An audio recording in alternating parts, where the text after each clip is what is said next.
Hi, this is Jim Gibson. Thank you for coming to my channel today. Very much appreciated. Today I want to talk to you about how I started a company and how I started a business that became a national business and was very successful, and how I did it with zero down. I mean, not a penny, not a dime. I know it sounds like an infomercial that you hear at 2 o'clock in the morning on a cable station. You know, you too can start a business with zero down. And all you need to do is send me $200 and I'll send you the how-to manual. And you read that and you'll become successful for the rest of your life.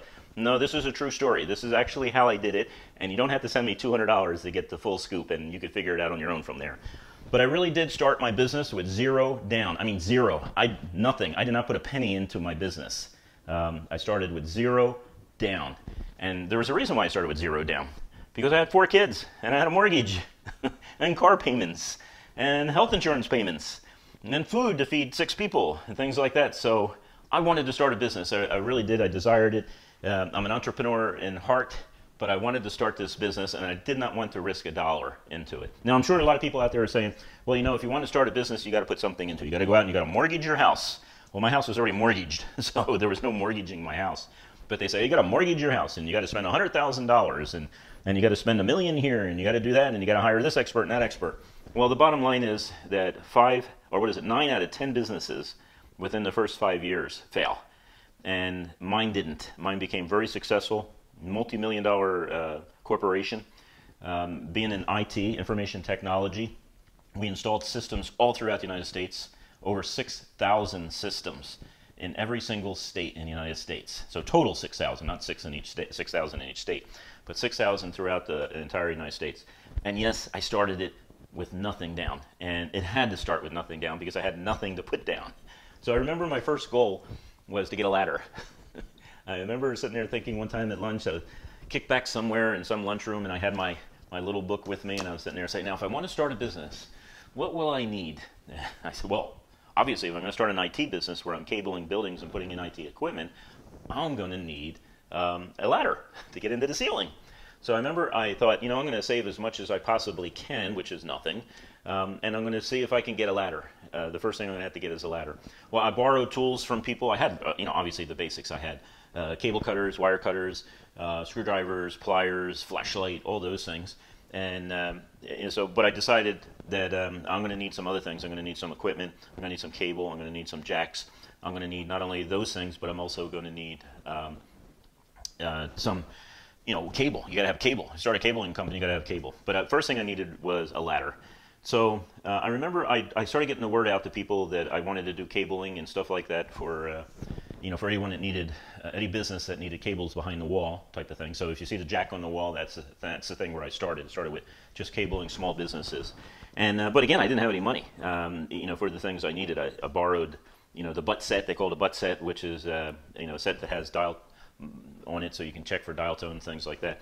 And I remember talking to someone, I overheard him say that he wanted to install, or wanted a jack moved, and this was at the bank. He was talking to a friend or something. I don't remember the exact situation. But I interrupted him and I said, I do that. I said, I'm an IT guy and I can move your jack for you.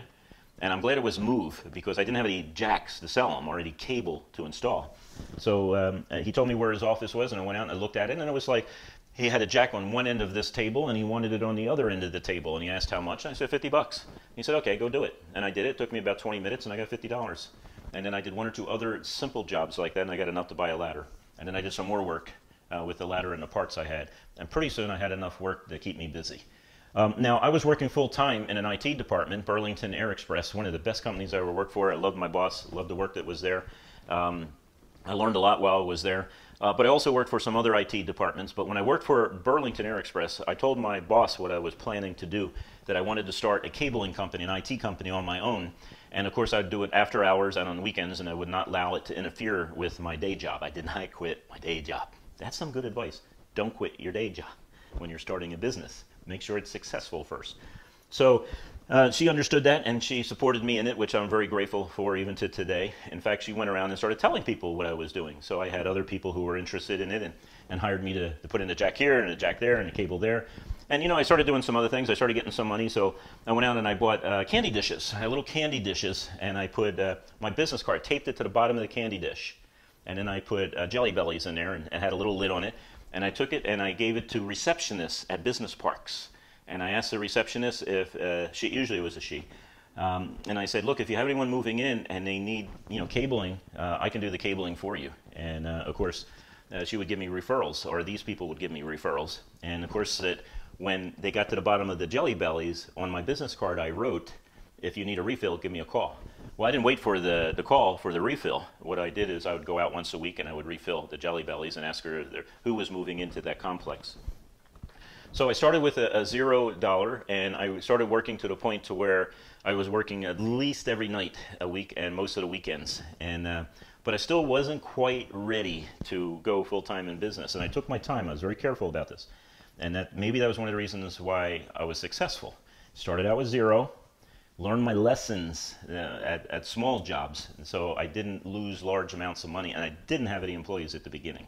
So I did all the work myself, so I fully understood how to put cable behind the wall. I was already in the IT field, so I fully understood the IT field. I knew about telephones, about computer networks. I knew all that stuff already, the concept-wise, and now I actually knew the hands-on stuff. So, I went through that whole thing that time, but still, I just wasn't comfortable enough to leave my day job. And again, that's very important. You don't want to just quit your job and go out. But what I did was I started keeping track of my income. I had this regular spreadsheet, an Excel spreadsheet, and I would keep track of my expenses, and I did have expenses by that point. And I'd keep track of my income, and my income always covered my expenses, and I wanted to see what was left over after my expenses. And I would look at it each quarter, and I realized that it was growing each quarter. I could see it going up and up and up each quarter and getting more and more. And I knew that at one point, within 6 months, I would at least equal the money I was earning at Burlington Air Express in the IT department. So I decided, well, that will be the time that I decided to leave Burlington. Now, this time from the time I actually started the company to the time that I actually went out on my own, we're talking a couple years. Okay, so this wasn't done fast, and I made a lot of mistakes. I learned by the mistakes, but they weren't mistakes that killed me, and nor were they mistakes that killed my business. And so I learned from them, and I would say, whoop, never going to do that again. Oh, I need a contract here. Oh, I need to make sure this is done. I need to make sure I pick up the money when I'm done the work, or even before if I can. So I learned all those little things, and I was all ready to go. Had all the tools, everything else. By that time, I had a pickup truck. Man, I was ready to go. But I was a reservist in the Marine Corps. I was captain in the Marine Corps, in fact, in the reserves.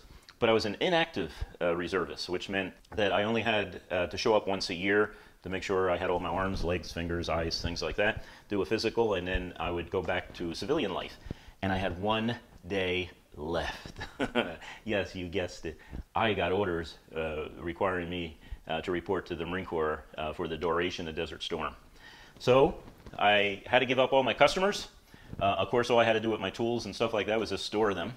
But I had to give up all my customers, and I had to report with a proper haircut to the Marine Corps and give up 2 years worth of work, completely losing every single customer. In fact, I turned them over to a friend that was in the business, and he gained a bunch of new customers, of which he was very thankful for.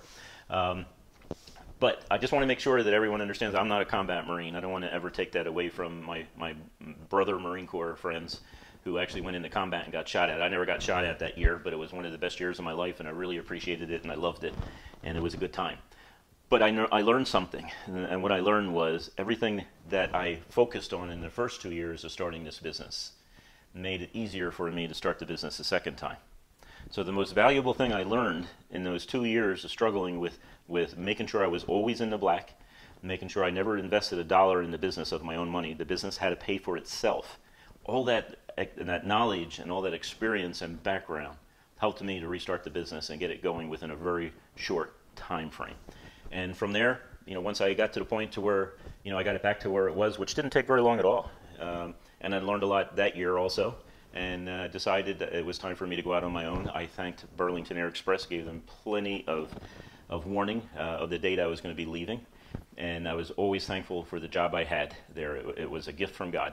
But there's one thing I did during that whole time is I learned from my experience. And the experience was more valuable than the money I made, because it got me to the point to where I had enough background knowledge, enough do this and don't do that type of knowledge, that it was easy to start the business over again. And during that I remember one time I was talking to a friend, and during that whole time he kept on discussing how he was going to go into business, and he was going to go into business, and the business was great. And he's done research here and research there, and he did all this research and all this work. And I would talk to him often, 2 or 3 times, maybe a week. Driving home, I would talk to him on the cell phone and what was his direction he was moving in and things like that and all. And he'd always tell me he's going to start a business 2 weeks from now and start this and start. And he had these great plans. But you know something? He never did. And where I not only had plans, but I took action. And it reminded me, and I always look at this. In the Bible, I always look at Proverbs. It has so much wisdom in there for business owners and people starting a business. Proverbs 14:23. All hard work brings a profit, but mere talk leads only to poverty. You got to make sure that you know what you're doing before you go in business. You don't quit your day job. But at the same time, you plan it. So I knew the day I could go in and talk to my boss and say, I'm going to be leaving Burlington. Thank you for your kindness and the things I've learned here. I knew the day I was going to do that because I had a spreadsheet and I kept track of every single dollar that I was making. And so it wasn't haphazard, and I didn't have a bird fly over me and make noise and I'd say, oh yes, I'm going to be in business tomorrow. No, I planned it out. I knew exactly what I was doing. I learned my lesson the 2 years before that as a part-time job. I didn't learn it the expensive way. Well, actually, I guess it is expensive because I could have made a lot more money if I had all this knowledge, but I probably would have gone out of business. So I went into business by myself. Make a long story short, and not only did I go in business, I started having employees, things like that, and I grew the business to become a national business. I knew day one that I wanted a national business. So when I named my company, I named it Nova Voice and Data Systems, not Jim's data stuff. I wanted something that I could do from any state in the union, any state, anywhere, and that it would not be a reference, like East Coast telephone systems. I did not want that. I wanted something that no matter what state you were in, you did not think I was regional. So I started from the beginning.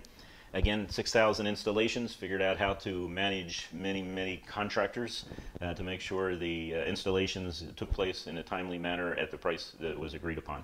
Hey, before we go any further, please give me a thumbs up, and also at the same time, subscribe. I really need subscribers and thumbs up. This tells me that I'm talking to some people that find this type of stuff interesting. If you're thinking of starting a business, this is the way I started it. Maybe you'll do it differently. Maybe you have already a lot of business experience in the area that you plan to start a business in, and maybe you don't. I would recommend that the experience is more valuable than the money you're going to make at the beginning. If you can learn the details, learn about people and about how to get paid, learn about how to do the job right, learn the technology behind it, things like that, that you're going to stand a better chance. So if you're going to fail, you're going to fail not risking your whole financial future. And failing is not bad if you learn from the failure. If you're actually, you learn something that's valuable that can help you in business, that can help you in life too. So the way I started it was, it's pretty much was an education process for me the first 2 years. I learned about the prices of cable. I learned about customers, how to get customers. I learned how to be a salesperson. I studied that.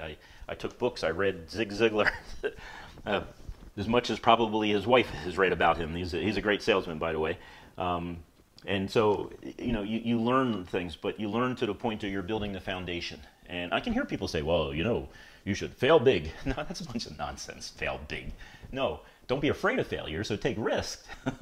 But at the beginning, while you still have your day job, you learn the little failures, so you don't make the big failures. So from the beginning, I knew what I was going to do. I worked on my background. Even when I was at Burlington, they would send me to schools and things like that. And I'd love the schools, and learn extra stuff and things like that. So I had all that. I had my goals that were very clearly written out, and I knew them in my head. There were not a lot of them. There was very few of them, but I knew it was going to be a national company, and I knew that's what I wanted to work towards from the very beginning. And I was very successful in doing that. But if you want to make me even more successful, give me a thumbs up and subscribe. And thank you for watching my video today. I very much appreciate it, and I'll see you on the next video. Bye.